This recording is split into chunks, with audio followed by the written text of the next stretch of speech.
이번 시간에는 입자의 운동에 대해 알아보겠습니다. 첫 번째 큰 주제, 입자의 운동입니다. 입자는 물질을 구성하는 눈에 보이지 않는 매우 작은 알갱이이며 입자는 스스로 끊임없이 모든 방향으로 운동합니다. 스스로, 끊임없이, 모든 방향. 이 세 가지를 꼭 기억해 두시기 바랍니다. 입자 운동에 영향을 주는 요인은 세 가지가 있습니다. 첫째, 온도입니다. 온도가 높을수록 입자의 운동이 활발해집니다. 이는 3단원에서 배운 내용입니다. 둘째, 물질의 상태. 고체, 액체, 기체 순으로 입자의 운동이 활발해집니다. 하나의 물질이 고체, 액체, 기체로 갈수록 온도가 더 높기 때문입니다. 셋째, 입자의 질량. 우선 질량이 무엇인지부터 공부해 봅시다. 일반적인 책에서는 질량을 물질이 가지고 있는 고유한 양이라고 설명합니다. 하지만 이는 무슨 말인지 느낌이 잘 오지 않습니다. 질량의 정의는 물체를 움직이기 어려운 정도를 나타내는 양입니다. 단위는 그램, 킬로그램을 사용합니다. 질량이라는 개념은 무게라는 개념과 비교하여 정확히 알아둬야 하는데 이는 2학기에 다루는 내용이므로 그때 자세히 설명하도록 하겠습니다. 질량의 정의에 따라 질량이 크면 그 물체는 움직이기가 어렵습니다. 반대로 이야기하면 같은 조건일 때 입자의 질량이 작을수록 입자의 운동이 활발해진다고 말할 수 있습니다. 입자 운동의 증거가 되는 현상은 확산, 증발 등이 있는데 이는 뒤에서 자세히 다루고 일단 입자 운동의 증거가 될 수 없는 현상을 알아보겠습니다. 핵심은 입자가 스스로 운동해서 생긴 현상이 아니라 다른 요인에 의해 생긴 현상이라는 것입니다. 첫째, 난로 근처에 가면 따뜻하다. 이는 복사에 의한 현상입니다. 둘째, 위에서 아래로 물이 흐른다. 이는 중력에 의한 현상입니다. 셋째, 뜨거워진 프라이팬 위에 버터가 녹는다. 이는 열에 의해 물질의 상태가 변한 것입니다. 보라색은 심화 내용으로 필수적인 내용은 아닙니다. 소리가 퍼져나가는 것도 증거가 될 수 없습니다. 소리는 입자가 아니라 앞뒤로 진동하면서 전달되는 파동 현상입니다. 파동은 2학년 때 배우니 그때 자세히 다루겠습니다. 두 번째 큰 주제, 확산입니다. 확산은 물질을 이루는 입자가 스스로 운동하여 모든 방향으로 퍼져나가는 현상입니다. 확산은 방귀를 생각하면 이해가 쉽습니다. 실수로 방귀를 뀌었을 때 방향을 컨트롤할 수 없고 방귀 입자는 모든 방향으로 끊임없이 퍼져나갑니다. 참 안타까운 일입니다. 아래 그림은 향수의 확산과 잉크의 확산을 나타낸 모습입니다. 실제 입자의 개수는 말도 못하게 많지만 설명을 위해 향수는 10개의 입자로, 잉크는 9개의 입자로 나타내었습니다. 시간이 흐를수록 모든 방향으로 퍼져나가는 것을 확인할 수 있습니다. 확산이 잘 일어나는 조건으로는 첫째, 온도가 높을수록 확산이 빠르게 일어납니다. 둘째, 고체, 액체, 기체, 순으로 확산이 빠르게 일어납니다. 셋째, 질량이 작을수록 확산이 빠르게 일어납니다. 넷째, 입자가 확산을 할 때 입자들끼리 충돌이 적어야 확산이 빠릅니다. 따라서 액체 속, 기체 속, 진공 속 순서로 확산이 빠릅니다. 진공은 아무것도 존재하지 않는 상태라 입자도 당연히 존재하지 않습니다. 액체 속보다 기체 속 입자 간 충돌이 적은 이유는 다음 시간에 배우게 됩니다. 공기 중에서 향수 입자의 확산보다 진공 상태에서 향수 입자의 확산이 더 빠를 것입니다. 확산의 예를 살펴보겠습니다. 첫 번째, 액체에서의 확산입니다. 뜨거운 물에 차 티백을 넣으면 물 전체에 차가 우러난다. 냉면에 식초를 몇 방울 넣으면 국물 전체에서 신맛이 난다. 각설탕을 물에 넣으면 저어주지 않아도 물 전체에서 단맛이 난다. 물에 잉크를 떨어뜨리면 잉크가 물 어느 지점에 떨어지든 상관없이 물 전체가 잉크색으로 변한다. 두 번째, 기체에서의 확산입니다. 마약 탐지견이 냄새로 마약을 찾는다. 모기향을 피워 모기를 쫓아낸다. 급식실에서 만드는 음식 냄새가 학교 전체에 퍼진다. 주유소에서 기름 냄새를 맡을 수 있다. 주유소의 기름은 액체 상태인데 이 기름은 증발하여 기체 상태로 변하기도 합니다. 물이 증발하면 수증기가 되고 기름이 증발하면 기름 U자를 써서 유증기가 됩니다. 주유소에서 함부로 라이터를 사용하면 유증기와 반응의 폭발이 일어날 수 있으니 주의해야 합니다.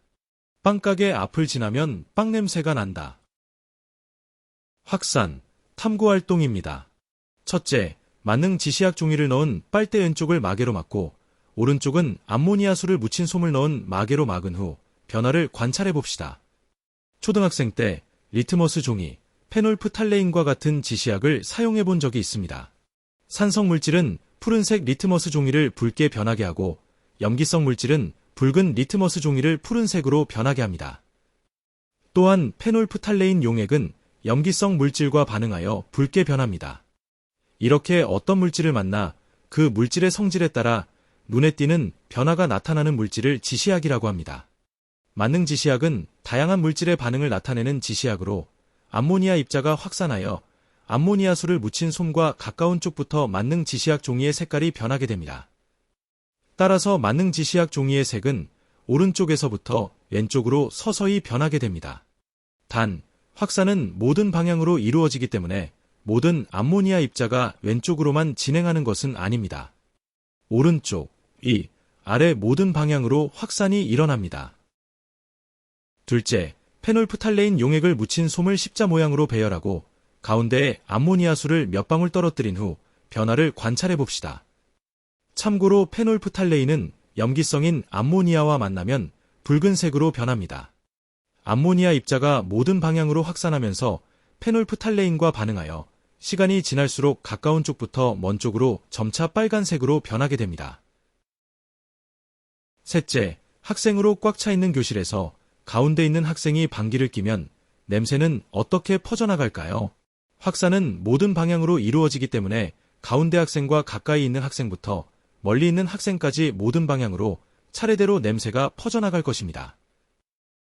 넷째, 유리관 왼쪽에는 진한 암모니아수를 묻힌 솜을, 오른쪽에는 진한 염산을 묻힌 솜을 동시에 넣고 마개로 막은 후 변화를 관찰해 봅시다. 시간이 지나면 염산 묻힌 솜 쪽 가까운 곳에 흰 연기가 발생하게 됩니다. 그 이유는 다음과 같습니다. 1번, 암모니아수와 염산이 증발하여 암모니아수는 암모니아 기체, 염산은 염화수소 기체가 되어 확산이 일어납니다. 2번, 암모니아 입자의 질량이 염화수소 입자의 질량보다 작아 더 빠르게 확산하기 때문입니다. 세 번째 큰 주제, 증발입니다. 증발은 액체를 구성하는 입자가 스스로 운동하여 액체 표면에서 기체로 변하는 현상을 말합니다. 입자 사이의 인력과 증발의 관계를 먼저 알아봅시다. 입자 사이에는 서로 잡아당기는 힘이 작용하는데 이를 인력이라고 부릅니다. 입자 사이의 인력이 작을수록 인력을 끊고 기체가 되기 쉽습니다. 손을 대충 잡은 사람 둘을 떼어내는 것이 손을 꽉 잡은 사람 둘을 떼어내는 것보다 쉬운 것처럼 말입니다. 이제 왼쪽 아래 증발 그림을 살펴보겠습니다. 파란색 동그라미로 물 입자를 나타내었는데 물 입자는 물 속에도 있고 물 표면에도 있습니다. 증발을 나타내는 그림은 물의 표면에서만 입자 사이의 인력을 끊어내고 기체로 변하는 것을 확인할 수 있습니다. 이제 오른쪽 끄름 그림을 살펴보겠습니다. 끄름은 증발과 다르게 물의 내부에 있는 입자들도 인력을 끊어내고 기체로 변한 것을 확인할 수 있습니다. 이를 정리하면 가운데 표와 같습니다.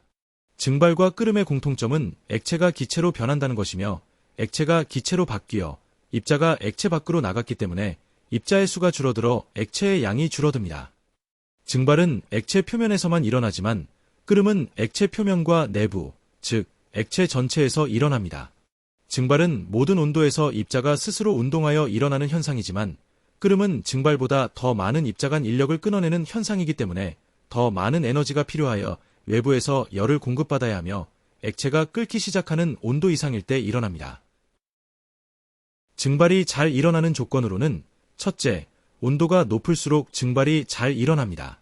둘째, 습도가 낮을수록 증발이 잘 일어납니다. 습도가 높으면 공기 중에 이미 수증기 입자가 많아 들어갈 자리가 많지 않기 때문에 증발이 상대적으로 어렵습니다. 사람이 꽉 차 있는 버스나 지하철에 타기 어려운 것을 떠올려 보면 이해가 쉽습니다. 셋째, 바람이 강할수록 증발이 잘 일어납니다. 바람이 불면 공기 중에 수증기 입자를 날려서 습도를 낮춰주기 때문입니다. 넷째, 표면적이 넓을수록 증발이 잘 일어납니다.